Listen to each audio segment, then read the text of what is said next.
तो आज के इस लेक्चर के अंदर हम डिस्कस करेंगे law of segregation which is the second law of the Mendel. तो जैसा कि आपको मैंने पहले बताया था कि मेंडल ने अपने एक्सपेरिमेंटल वर्क के दौरान जेनेटिक्स के फील्ड में 3 लॉज दिए थे और उन 3 लॉज में से मेंडल का लॉ ऑफ डोमिनेंस हम पहले पढ़ चुके हैं। आज के इस लेक्चर के अंदर हम डिस्कस करेंगे मेंडल का सेकंड लॉ, जो कौन सा है, लॉ ऑफ सेग्रीगेशन। तो देखिए, लॉ ऑफ सेग्रीगेशन के अंदर what is the meaning of the segregation. तो सबसे पहले तो कंप्लीट लॉ को पढ़ने से पहले हम पढ़ेंगे कि लॉ ऑफ सेग्रीगेशन के अंदर जो सेग्रीगेशन नाम का जो वर्ड है, इस सेग्रीगेशन का मीनिंग क्या होता है। The meaning of the segregation is the separation. हमने क्या बताया आपको? तो आपको मैंने बताया कि लॉ ऑफ सेग्रीगेशन के अंदर सेग्रीगेशन का जो मीनिंग होता है वो क्या होता है, वो होता है सेपरेशन। और सेपरेशन का हिंदी मीनिंग आप सभी को पता है कि सेपरेशन का हिंदी मीनिंग होता है अलग अलग होना। लेकिन यहां पे हम किसके अलग अलग होने की बात कर रहे हैं, वहीं इस लॉ के अंदर हम पढ़ेंगे कि लॉ ऑफ सेग्रीगेशन कहता क्या है। तो देखिए, लॉ ऑफ सेग्रीगेशन के अंदर ग्रेगर जोहन मेंडल ने बताया था, और ये बातें मैं आपको लॉ ऑफ डोमिनेंस के अंदर भी बता चुका हूं। एक बार इस लॉ के अंदर हम उन बातों को दोबारा से रिपीट कर रहे हैं। तो देखिए, लॉ ऑफ सेग्रीगेशन के अंदर मेंडल ने क्या कहा था। लॉ ऑफ सेग्रीगेशन के अंदर मेंडल ने कहा था कि हर एक इंडिविजुअल की बॉडी के अंदर एक सिंगल ट्रेट को या सिंगल कैरेक्टर को कंट्रोल करने के लिए 2 जीन होते हैं। मतलब कि किसी भी इंडिविजुअल का कैरेक्टर तो है एक, कोई भी एक कैरेक्टर, लेकिन उस एक कैरेक्टर को कंट्रोल करने वाले जीन कितने होते हैं? 2 जीन होते हैं। तो पहला पॉइंट हो गया ये कि मेंडल ने लॉ ऑफ सेग्रीगेशन के अंदर क्या कहा कि हर एक इंडिविजुअल की बॉडी के अंदर एक सिंगल ट्रेट को कंट्रोल करने वाले कितने जीन होते हैं? 2 जीन होते हैं। ये हो गया पहला पॉइंट। और दूसरा पॉइंट क्या कहा कि हर एक इंडिविजुअल की बॉडी के अंदर एक सिंगल ट्रेट को कंट्रोल करने वाले कितने जीन होते हैं? 2 जीन होते हैं। दूसरे पॉइंट में कहा कि उस इंडिविजुअल की बॉडी के अंदर किसी सिंगल ट्रेट को कंट्रोल करने वाले जो ये 2 जीन हैं, ये दोनों के दोनों जीन गैमेट बनने से पहले क्या होते हैं? इकट्ठा होते हैं। लेकिन इकट्ठा होने का मतलब ये नहीं है कि ये दोनों के दोनों जीन आपस में एक दूसरे के साथ मिक्स हो रखे हैं। They do not show blending with each other. Mendel ने कहा कि भले ही ये दोनों के दोनों जीन गैमेट बनने से पहले इकट्ठा हों, लेकिन इकट्ठा होने का मतलब ये नहीं है कि वो आपस में ब्लेंडिंग शो कर रहे हैं। ब्लेंडिंग का मीनिंग होता है मिक्सिंग। मतलब कि हर एक इंडिविजुअल की बॉडी के अंदर एक सिंगल ट्रेट को कंट्रोल करने वाले 2 जीन होते हैं, और ये दोनों के दोनों जीन गैमेट बनने से पहले क्या होते हैं? इकट्ठा होते हैं। लेकिन इकट्ठा होने का मतलब ये नहीं है कि वो दोनों के दोनों जीन एक दूसरे के साथ मिक्स हो रखे हैं और वो एक दूसरे से कभी अलग अलग होंगे ही नहीं। ठीक है ना? जब गैमेट बनने का टाइम आएगा तो उन दोनों जीन्स को एक दूसरे से अलग अलग होना ही पड़ेगा। यही बात लॉ ऑफ सेग्रीगेशन के अंदर मेंडल ने बताई थी। ठीक है ना? तो मैं आपको एक बार और रिपीट करवा रहा हूं। मेंडल ने कहा कि हर एक इंडिविजुअल की बॉडी के अंदर एक सिंगल ट्रेट को कंट्रोल करने वाले 2 जीन होते हैं, और ये दोनों के दोनों जीन गैमेट बनने से पहले क्या होते हैं? इकट्ठा होते हैं। लेकिन इकट्ठा होने का मतलब ये नहीं है कि वो दोनों के दोनों जीन आपस में एक दूसरे के साथ मिक्स हो रखे हैं। जब गैमेट बनने का टाइम आएगा तो इन दोनों जीन्स को एक दूसरे से अलग अलग होना ही पड़ेगा। ठीक है ना? तो यही बात मेंडल ने लॉ ऑफ सेग्रीगेशन के अंदर बताई थी। तो देखिए, कुछ पॉइंट्स लॉ ऑफ सेग्रीगेशन के बारे में यहां पे लिखे हुए हैं। तो उन पॉइंट्स के अंदर देखो हमने क्या लिख रखा है। तो फर्स्ट पॉइंट में लिख रखा है 2 फैक्टर्स। जैसे कि हमने पी प्लांट के अंदर, हम यहां पे इस एग्जांपल के अंदर हम पी प्लांट की हाइट को लेकर चल रहे हैं, और आपको पता है हाइट को कंट्रोल करने वाले जीन का नाम क्या है? टी। हमने उसको टी से इंडिकेट कर रखा है। और टी जीन की 2 फॉर्म है, एक डोमिनेंट और एक रिसेसिव, एक कैपिटल टी और एक स्मॉल टी। तो देखिए, लॉ ऑफ सेग्रीगेशन के अंदर जो फर्स्ट पॉइंट यहां पे लिख रखा है वो क्या कहता है? इसमें लिख रखा है कि 2 फैक्टर्स, फैक्टर्स मतलब जीन की 2 फैक्टर्स, कैपिटल टी या स्मॉल टी, क्योंकि यहां पे एग्जांपल के अंदर हम हाइट को लेके चल रहे हैं, तो इसलिए यहां पे जीन्स भी हमने हाइट वाले इंडिकेट कर दिए यहां पे कि 2 फैक्टर्स जैसे कि कैपिटल टी और स्मॉल टी कि two factors of A trait, trait मतलब करेक्टर, कि किसी भी ट्रेट को कंट्रोल करने वाले दो जीन क्या है, do not get mixed together and they retain their identity. इसमें वही बात बताई है जो आपको मैंने थोड़ी देर पहले बोली थी।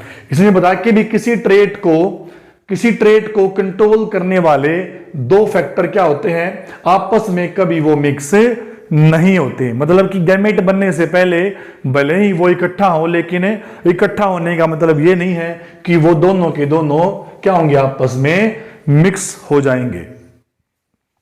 ठीक है ना। तो two factors of A trait, कि भी किसी भी ट्रेट को कंट्रोल करने वाले दो फैक्टर आपस में कभी मिक्स नहीं होते। और एक बात क्या लिखी कि दे रिटेन देयर आइडेंटिटी, मतलब कि जैसे कि देखिए इसका मतलब ये है कि ये जो पॉइंट आया ना, दे रिटेन देयर आइडेंटिटी, कि वो अपनी पहचान बनाए रखते हैं। मतलब कि जैसे कि देखिए कैपिटल टी स्मॉल टी, हम सबको पता है कि जब कैपिटल टी के साथ स्मॉल टी आता है तब एक्सप्रेशन किसका आता है, सिर्फ कैपिटल टी का आता है। इस कंडीशन में जो रिसेसिव जीन है, जो स्मॉल टी है, ये अपना एक्सप्रेशन शो नहीं कर पाता। तो देखिए इस कंडीशन में स्मॉल टी के इफेक्ट को कैपिटल टी ने छिपा लिया है, लेकिन इसका मतलब ये नहीं है कि स्मॉल टी ने अपनी आइडेंटिटी खो दी है। मतलब कि स्मॉल टी रिसेसिव है, इसलिए कैपिटल टी क्या कर रहा है, इसके एक्सप्रेशन को हाइड कर रहा है। लेकिन इसका मतलब यह नहीं है कि इस कंडीशन में स्मॉल टी अपना एक्सप्रेशन नहीं दे रहा।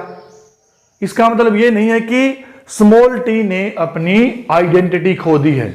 जब भी ये स्मॉल टी किसी दूसरे स्मॉल टी के साथ आएगा तब ये अपना एक्सप्रेशन जरूर शो करेगा। मतलब कि इस कंडीशन के अंदर भले ही ये अपना इफेक्ट नहीं दिखा पा रहा हो, लेकिन इसका मतलब ये नहीं है कि स्मॉल टी ने अपनी आइडेंटिटी को खो दिया है। स्मॉल टी ने अपनी आइडेंटिटी को रिटेन किए हुए है। स्मॉल टी अपनी आइडेंटिटी को क्या रखेगा, रिटेन करके रखेगा। मतलब कि जब भी इसको मौका मिलेगा क्या करेगा, मौका मिलते ही, चांस मिलते ही स्मॉल टी भी क्या करेगा, अपना एक्सप्रेशन शो करेगा।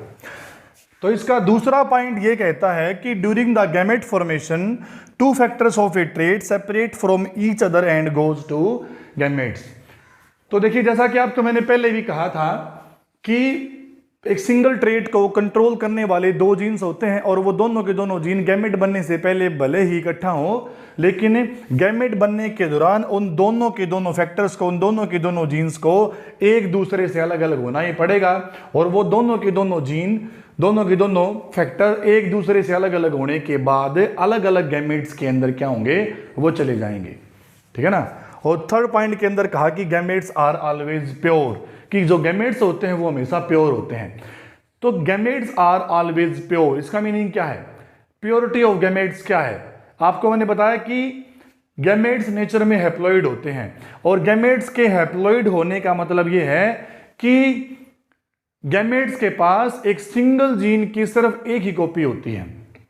क्या बताया कि गैमेट्स के पास क्रोमोसोम के नंबर भी हाफ होते हैं और एक गैमेट के पास एक जीन की क्या होती है, सिर्फ एक कॉपी ही होती है।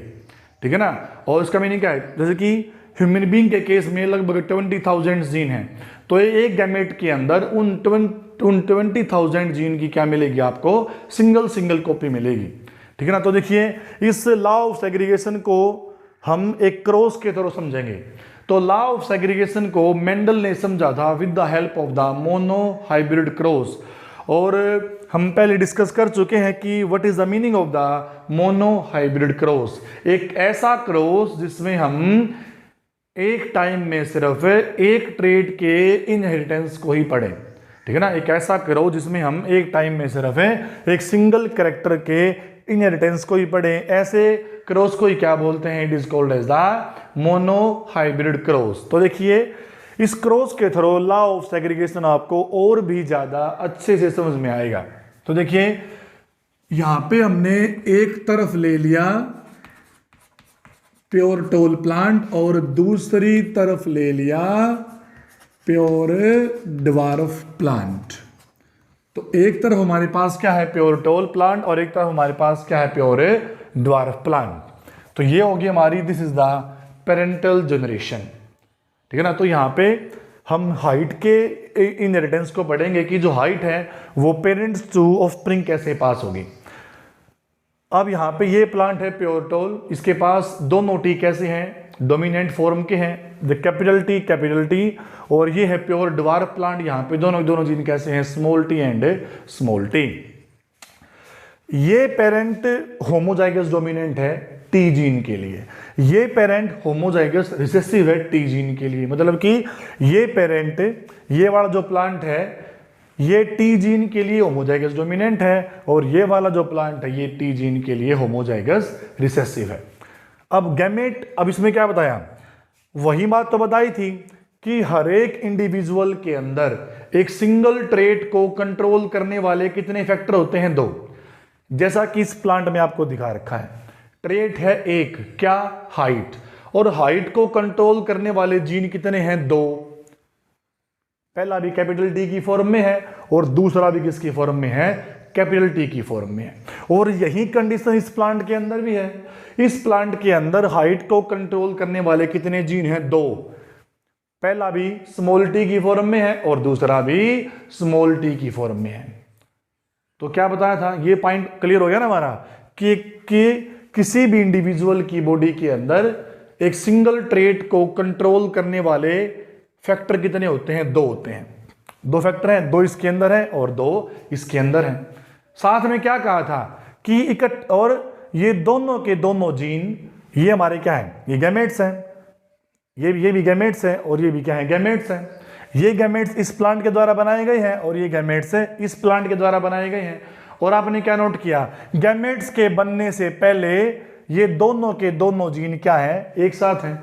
और यहीं पहले आपको मैंने बताया था कि एक सिंगल ट्रेट को कंट्रोल करने वाले जीन होते कितने हैं, 2। और गैमेट बनने से पहले ये दोनों के दोनों जीन क्या होते हैं, इकट्ठा होते हैं। लेकिन इकट्ठा होने का मतलब क्या नहीं है, इकट्ठा होने का मतलब ये नहीं है कि ये दोनों के दोनों जीन आपस में मिक्स हो रखे हैं और ये कभी अलग अलग होंगे ही नहीं। जब गैमेट बनने का टाइम आएगा तो गैमेट बनने के दौरान, तो जब गैमेट्स के बनने का टाइम आएगा तो गैमेट्स के बनने के दौरान इन दोनों जीन्स को एक दूसरे से अलग अलग होना ही पड़ेगा।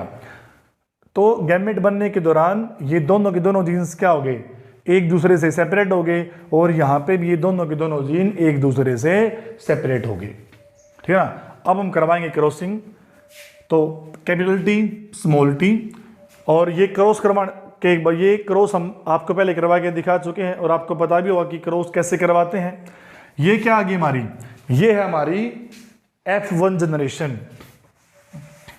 ये क्या है, ये है भाई हमारी F1 जनरेशन। और आपने क्या नोट किया, F1 जनरेशन में सारे के सारे प्लांट कैसे आए हुए हैं, टोल। F1 जनरेशन के अंदर सारे के सारे प्लांट कैसे आए हुए हैं, ये सारे के सारे प्लांट टोल आए हुए हैं सिंपली भी। और जब इसी क्रॉस को आगे बढ़ाया गया कि जब F1 जनरेशन वाले जो प्लांट है, जब इनकी सेल्फिंग करवाई गई, सेल्फिंग के अंदर क्या नोट किया, सेल्फिंग के बाद, सेल्फिंग करवाने के बाद जो हमारे पास F2 जनरेशन आई, उस F2 जनरेशन के अंदर 3 प्लांट तो कैसे आए, टोल, और एक प्लांट कैसा आया, ड्वार्फ आया। आपको मैंने बताया था कि जब तक रिसेसिव जीन डोमिनेंट के साथ आता रहेगा तब तक रिसेसिव जीन अपना एक्सप्रेशन शो नहीं कर पाएगा। लेकिन इसका मतलब ये नहीं है कि हेट्रोजाइगस कंडीशन के अंदर स्मॉल टी अपना एक्सप्रेशन नहीं दे पा रहा। इसका मतलब ये नहीं है कि स्मॉल टी ने अपनी आइडेंटिटी को खो दिया है, इसको चांस नहीं मिल रहा। जैसे ही इसको चांस मिलेगा, क्या चांस मिलेगा, जैसे ही स्मॉल टी किसी दूसरे स्मॉल टी के साथ आएगा तब ये अपना एक्सप्रेशन भी शो करेगा। ठीक है ना। तो देखिए फर्स्ट क्रॉस में कि जब पहले वाला हमने क्रॉस करवाया तो पहले क्रॉस के बाद जो रिजल्टिंग इंडिविजुअल आए कौन से, F1 जनरेशन के, यहां पे स्मॉल टी हर बार कैपिटल टी के साथ आया और कैपिटल टी के साथ आने के कारण स्मॉल टी F1 जनरेशन के अंदर अपना कोई एक्सप्रेशन शो नहीं कर पाया। अब भले ही स्मॉल टी अपना एक्सप्रेशन शो नहीं कर पाया है, लेकिन स्मॉल टी ने अपनी आइडेंटिटी को नहीं खोया है, इसने अपनी आइडेंटिटी को रिटेन किए हुए, इसने अपनी आइडेंटिटी को रिटेन करके रखा हुआ है और जैसे ही इसको चांस मिलेगा स्मॉल टी अपना एक्सप्रेशन दिखाएगा। और चांस कब मिला इसको, कि जब हमने F1 जनरेशन के प्लांट की क्या करवा दी, सेल्फिंग करवा दी। तो देखिए यहां पे ऊपर वाले क्रॉस में दोनों के दोनों पेरेंट होमोजाइगस डोमिनेंट हैं, लेकिन F1 जनरेशन के बीच में जब हम सेल्फिंग करवा रहे हैं तो ये इंडिविजुअल भी कैसा है, हेट्रोजाइगस, और ये भी कैसा है, हेट्रोजाइगस। याद रखो जो इंडिविजुअल किसी जीन के लिए होमोजाइगस होते हैं ना, जैसे कि ये प्लांट सारे के सारे गैमेट बिल्कुल सेम टाइप के प्रोड्यूस करेगा। इस पहले वाले गैमेट के अंदर भी कैपिटल टी है और दूसरे वाले के अंदर भी क्या है, कैपिटल टी है। और ये इंडिविजुअल कैसा है, जो नेचर में होमोजाइगस रिसेसिव, ये भी सारे के सारे गैमेट सिमिलर टाइप के ही प्रोड्यूस कर रहा है। पहले गैमेट के अंदर भी क्या है, स्मॉल टी, दूसरे के अंदर भी क्या है, स्मॉल टी। इसलिए होमोजाइगस जो इंडिविजुअल होता है वो सारे के सारे गैमेट एक जैसे ही प्रोड्यूस करता है, जबकि हेट्रोजाइगस इंडिविजुअल जो गैमेट्स प्रोड्यूस करता है वो अलग अलग तरह के प्रोड्यूस करता है। इसके पास क्या है, पहले वाले गैमेट में चला गया कैपिटल टी, जबकि दूसरे वाले गैमेट में क्या गया, स्मॉल टी। ठीक है ना। तो यहाँ पे जब F1 जनरेशन की सेल्फिंग करवाई गई और सेल्फिंग करवाने के बाद F2 जनरेशन के अंदर जो रिजल्टिंग प्लांट आए, उन रिजल्टिंग प्लांट के अंदर क्या था भी, 3 प्लांट तो कैसे आए, टॉल, और एक प्लांट लास्ट वाला कैसा आया, ड्वार्फ। ठीक है ना। अब ये ड्वार्फ प्लांट का मिलना ही लॉ ऑफ सेग्रीगेशन को प्रूव करता है। ठीक है ना।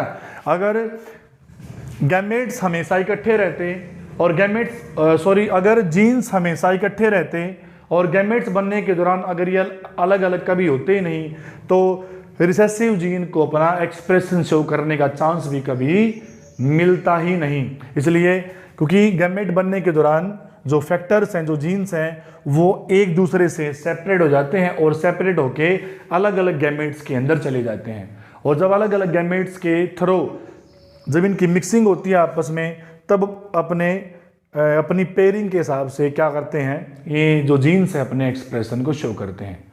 ठीक है ना। तो ये था हमारा this is the law of segregation.